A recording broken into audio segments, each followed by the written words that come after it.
Israel Iran போருக்கு மத்தியில் கடந்த சில தினங்களாகவே கணிசமாக சரிவை சந்தித்து வந்த தங்கத்தின் விலை வாரத்தின் முதல் நாளான இன்று அதிரடியாக குறைந்துள்ளது.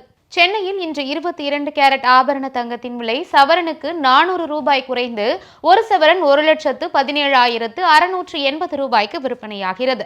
கிராமுக்கு 50 ரூபாய் குறைந்து ஒரு கிராம் 14,710 ரூபாய்க்கு விற்பனை செய்யப்படுகிறது. தங்கத்தின் விலையை தொடர்ந்து வெள்ளியின் விலையும் இன்று கணிசமாக குறைந்துள்ளது.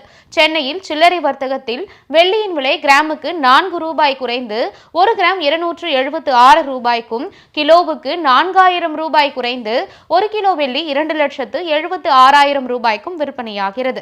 நாளுக்கு நாள் தங்கத்தின் விலை ஏற்ற இறக்கத்தை சந்தித்து வந்த நிலையில் வாரத்தின் முதல் நாளான இன்றே தங்கத்தின் விலை மற்றும் வெள்ளியின் விலை கணிசமாக சரிவை சந்தித்துள்ளது மக்களுக்கு ஆறுதலை அளித்துள்ளது.